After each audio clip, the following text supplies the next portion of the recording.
எனக்கும் இப்பவே திருச்சு மச்சம் ஒன்ன பார்த்து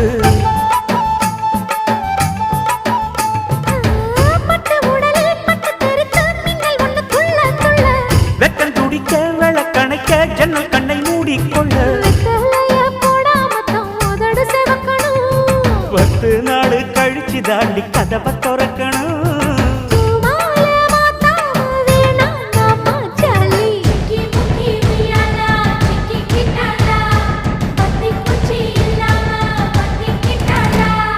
மச்சாங்கிட்ட முந்தானைய தந்து வப்பாளா